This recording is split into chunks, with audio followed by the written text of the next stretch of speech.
আসসালামু আলাইকুম, কেমন আছেন আপনারা সবাই? দেখেন আমার ননদ আজকে কি রান্না করতেছে। এটা হচ্ছে গুড়ি ছোট চিংড়ি দিয়া হচ্ছে লতি রান্না করতেছে আর নারকেল দিয়া। আর কি রান্না করবেন আপু? আর রান্না হবে হচ্ছে এই যে ডিম রান্না করব মিষ্টি কুমড়া দিয়ে। এইটা হচ্ছে লতি, যেহেতু ভাইয়া আর হাসান সেহেতু তেমন একটা পছন্দ করে খায় না, এই জন্য এইটা হচ্ছে রাতের জন্য রান্না করে রাখতেছি। আর এইদিকে দুপুরে আমাদের খাবারের জন্য মাছ ভুনা করছি, কালকে রুই মাছ ওইটা আছে, এইটা দিয়া লতি দিয়ে আজকে আমাদের দুপুরে বাসার মহিলা মানুষদের হয়ে যাবে। আর এইটা রান্না করে রাইখা দিব, এটা রাতে সবার জন্য, প্রত্যেকের জন্য একটা একটা করে ডিম দিছি। কিন্তু এখানে একটা মজার বিষয় আছে, এটা রান্নার সময় আপনাদেরকে বলবো, দাঁড়ান। ডিমটারে ভাবছি হচ্ছে যে মিষ্টি কুমড়া দিয়ে রান্না করব। হ্যাঁ, আলু দিয়ে খাইতে ভালো লাগতেছে না, তো মিষ্টি কুমড়া দিয়ে রান্না করব। এই চিংড়ি মাছের অর্ধেকটা দিয়া, অর্ধেকের বেশি লতি রান্না করছি। এইটারে ফ্রিজে রাখতে যায় আপনাদের আনারকলি ভাবি ফালাই দিছে। আমি বলি তাহলে পরে যখন গেছে এইটা দিয়া দিব এটার সাথে। তার মানে হচ্ছে ডিম, চিংড়ি মাছ, মিষ্টি কুমড়া দিয়ে আজকে রান্না হবে। কেমন হবে বলো তো? নতুন নতুন রান্না তোমরা শিখে রাখো কিন্তু। আমরা ছাড়া আমরা খুব অসহায়। হ্যাঁ আসলে অসহায়। চিংড়ি মাছ তো ভালো। হ্যাঁ, এই যে অল্প একটু চিংড়ি মাছ, এই চিংড়ি মাছগুলা খাইতে অনেক মজা।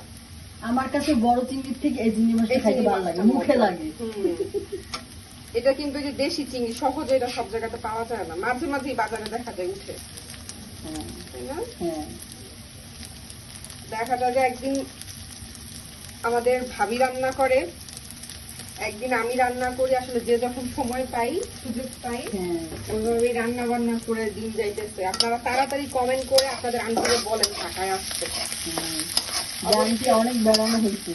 আম্মু আসলে আসতে চাইতেছে, কিন্তু এই বৃষ্টির কারণে আম্মু একদমই আসতে পারতেছে না। আর আমরাও বলতেছি যে থাক, একটু শুকনো হোক। হ্যাঁ, বৃষ্টি কমুক, একটু শুকনো হোক। কারণ পথে ঘাটের রাস্তায় আসলে বৃষ্টির মধ্যে অনেক টেনশন হবে। যাক, এরপরে দেখাইতেছি আবার কি দিব। চিংড়ি মাছটা ভাজা হয়ে গেছে, ওদিকে আদাও দিয়ে দিচ্ছে। তো একটু রসুন বাটা আর লাগবে, রসুন বাটা দিছি, অল্প একটু আদা বাটা। আমি জানি না আসলে আদা বাটা দেওয়া উচিত হইলো কি না হইলো, বাট দিচ্ছি, সমস্যা নেই। আর জিরা বাটা, জিরাও শেষ। জিরা বাটতে হচ্ছে আমাদের ননি।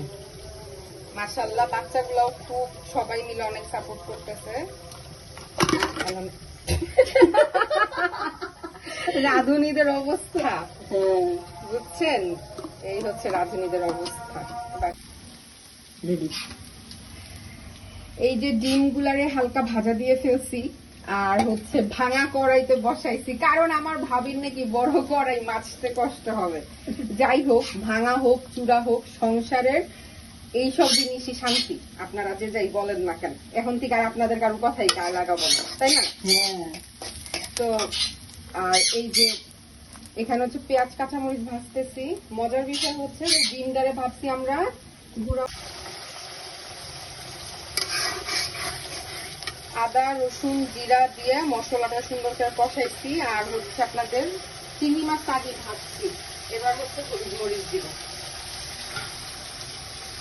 ননি হচ্ছে জিরা মাছছে, আপু হচ্ছে সবজি কাটছে, আর দুয়ারে হচ্ছে আইজান ঘুম পড়াইছে। সবাই মিলে সবকিছু। আমি কোনো কাজই করবো না, আমি খালি বসে থাকবো। হ্যাঁ, সবাই করছি কাজ, আলহামদুলিল্লাহ। আর এবার হচ্ছে দিব এইটা ম্যাজিক মশলাটা। তো এটা হচ্ছে আমার আম্মুর ম্যাজিক মশলা, যেটা আপনারা ননির দোকানে পাবেন। এই যে সামান্য একটু করে দিচ্ছি। আর এবার দিব আমরা লবণ, গুণের রানী। আদা দিতে হবে। ও সবাই কমেন্ট করে আমাদের চুলাটা বদলানো দরকার। আমাদের এই চুলায় যে বড় বড় কলস উঠাইয়া পানি। না, এখানে একটা জিনিস হচ্ছে কি, যে আমরা হচ্ছে মানে আমাদের ভাইয়া যেমন ফিল্টারের পানি খেতে পছন্দ করে না, যেমন আমার শ্বশুর বাড়িতে যে ইলেকট্রিক ফিল্টার, ভাইয়া হচ্ছে ইলেকট্রিক ফিল্টারের পানি খায় না। আম্মু ভাবি এরা কেউ ইলেকট্রিক ফিল্টারের পানি খাইতে চায় না। তো এই জায়গা থেকে আসলে হয় কি যে ইলেকট্রিক ফিল্টার, আমরা যেহেতু ভাড়া বাসা থাকি, আমাদের তো আসলে ভাড়া বাসাতে ইলেকট্রিক ফিল্টার লাগানো বা দোকানে। হ্যাঁ তো এই জন্য আসলে আমরা ইলেকট্রিক ফিল্টার লাগাই না। আর তারপরে থাকে যে অন্য ফিল্টার, ওইটাও আমার ভাইয়া পছন্দ করে না। তো আমাদের দেখা যায় কি পানিটা হচ্ছে কলস দিয়ে আমরা সুন্দর করে ফুটাই, অনেকক্ষণ ধরে পানি ফুটায়। এটার পরে আমাদের বাসায় একটা ছোট ফিল্টার আছে, ওই ছোট ফিল্টারে আবার পানিটারে দিই, ফুটানো পানিটারে এইভাবে খাই।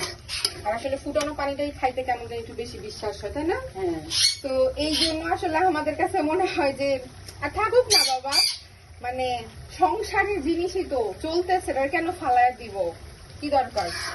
যাই হোক, আমি একটুখানি পানি দিচ্ছি মশলাটা কষানোর জন্য। দেখো কালার দেখো, মাশাআল্লাহ। সুন্দর হয়েছে না? হ্যাঁ সুন্দর হয়েছে। পেঁয়াজের মধ্যে এই যে এরকম মানে একটু পেঁয়াজ, মানে পেঁয়াজ বলতেছি, ডিম ভুনার মধ্যে এই যে এরকম পেঁয়াজটা আস্তে আস্তে থাকলে ভালো লাগে। মুখে চাবান করলে ভালো লাগে। ভালো লাগে তাই না? কালকে দেখেন বর্তমানে একটু পেঁয়াজটা মোটা মোটা রাখছি, চালান করলে ভালো লাগে। আচ্ছা, এটার সাথেই আমরা হচ্ছে এই যে বুম্বুস মিষ্টি কুমড়া এটা রাখছি আমি, এগুলো দিয়ে দিব। আবার বলবে কি জানো, যে সব কাজ তো আপনি করলেন, আপনার ভাবি কি করলো। আবার এটাও অনেকে বলবে যে ভাবির কান্দে বসে বসে খাইয়া যাইতেছে। হ্যাঁ থাক না, আমার কামড়ে বলছে সমস্যা কি? আমার তো কোনো সমস্যা নেই। আরে মানুষ। যাই হোক, সুন্দর করে নাড়াচাড়া দিয়ে এটা একটু কষানো হবে। হ্যাঁ ও আবার কথা বলে তো, মানে আম্মু হচ্ছে যে আইজন্য চুল বাজা দেয়, ওদের সকালে রেডি করে দেয়, তাহলে আমি কি করি? আবার এটা যেমন ধরো তোমাদের পেজে বলে না, হ্যাঁ। আবার আমার পেজে যা বলে কি, আপনার ভাবি তো সারাদিন কাজ করে, আপনি তো করেন না, বাপের বাড়িতে এসা বসা বসা খাচ্ছেন। একটা সংসারে কি কম কাজ? মানুষ 2 জন হোক আর 10 জন হোক, তুমি ফলগুলো নিয়ে আসছো কেন? তো কাজ তো সবাই ভাগ করে করতে হয়। আবার আছে যে বাচ্চা আছে 2টা, আমাদের ঘর বাচ্চা কেন? না, বাচ্চা 3টা। হ্যাঁ 3টা। দুয়াতে সবাই ছোট, ও তো একদমই কিছু না, মানে বড় 2 জনেরও খেয়াল রাখতে হয় আমাদের। তো ওরা বড় হয়ে গেছে, এর মানে এই না ওদের খেয়াল রাখা। বা ওরা আসলে মানে আমরা আসলে এখন পর্যন্ত ওদেরকে ওইভাবে রেসপন্সিবিলিটি দেই নাই যে না নিজের কাজ নিজে করো, এটা করো। আপনারা অনেকেই হয়তো বলবেন যে না আপনারা শিখাইতে পারেন নাই। যাই হোক, আসলে আইজান ননি হচ্ছে যে আমাদের সংসারের খুবই আদরের, বলা যেতে পারে আমাদের পুরা সব মানে ফ্যামিলিতেই। কারণ ভাইয়া প্রথম বিয়ে করছে, সেই ভাইয়ার প্রথম 2 সন্তান, তো ওরা না খুব আদরে বড় হয়েছে। তো ওই জায়গা থেকে আসলে যে ওদেরকে আমরা একদম শিখাবো যে নিজের কাজ নিজে করো, নিজের কাপড় নিজে ধুবা, নিজে খায়া নিজে প্লেট ধুবা, ওরা মাশাআল্লাহ না শিখানোতেই করে। তো যারা আসলে না বলাতেই করে, তাদেরকে আসলে বইলা কিছু করানোর প্রয়োজন নাই, তাই না বলো? হ্যাঁ সেটাই। শিখবে, যখন বড় হবে তখন নিজেটা নিজেই শিখে যাবে। এই যে আমাদের নতুন বন্ধু গল্প করতেছে, চিল্লাই আমাদের আবার আমাদের সাথে গল্প করতেছে। আমাদের কথা অবশ্যই আরো বেশি করতেছে। সো গাইস, আমাদের রান্না শেষ। প্রথমটা হচ্ছে আমাদের মিষ্টি কুমড়া চিংড়ি মাছ দিয়ে ডিমের ঝোল। ঝোল অবশ্য হয় নাই, মাখা মাখা, ভুনা ভুনা। তো এই যে দেখো রসগোল্লা, কে কে খাবে তোমরা বলো? আমি অবশ্য এত তেল দেই নাই, কেন জানি তরকারিতে তেল আজকে বেশি হয়ে গেছে। আর এইটা হচ্ছে আমাদের নারকেল চিংড়ি মাছ দিয়া লতি। এইটা তো আমি এত তেল দেই নাই, তারপর নদীতে তেল হয়ে বেরিয়েছে। অবশ্য ওই দিন আমি রান্না করছি, কি জানি ভাজি করলাম না কি জানি, যাই হোক কিছু একটা ভাজি আমি করছি। তো সেটা খাইয়া আমার ভাই বলছে যে ভাজি নাকি অনেক শুকনা শুকনা হয়েছে, ভাজি তেল তেলা হয় নাই, এই আর কি ব্যাপার স্যাপার। বাট সবাই আমার খাবারের একটা কমপ্লেন দিতেছে, সেটা হচ্ছে আমার খাবার নাকি এখন আর ঝাল হয় না। তো তারপরে চেষ্টা করছি। এই তো কেমন হয়েছে অবশ্যই আপনারা কমেন্ট করে জানাবেন। মাশাআল্লাহ ভালো হয়েছে। ওকে, অবশ্য লতিটা আমরা খাইছি, আমি ভাবি দেন আইজান ননিও খাইছে, সবাই খেয়ে বলছে এটা ভালো হয়েছে। বাট ডিম ভুনাটা আমরা খাই নাই, এটা হচ্ছে রাতে আমার স্বামী আর আমার ভাবির স্বামী আসলে আমরা একসাথে খাবো। এখানে এখানে যে ছোট চুন্নি আসছে, ছোট চুন্নি। যাই হোক গাইস, এখন আমরা আনারকলি ভাবির কাছে একটা দাবি করতেছি, সেটা হচ্ছে আমরা 1 কাপ গরম গরম দুধ চা খাবো। আজকের এই ছোট্ট অনেক গল্প করছি আপনাদের সাথে, ব্লগটা কেমন লাগলো অবশ্যই কমেন্ট করে জানাবেন। এরপরে আর কি কি ভিডিও দেখতে চান অবশ্যই জানাবেন, আর অবশ্যই কমেন্ট করে জানাবেন আপনাদের ভাবির হাতের কোন রান্নার রেসিপি আপনারা দেখতে চান। সো আজকের মতো টাটা, বাই বাই। নাই।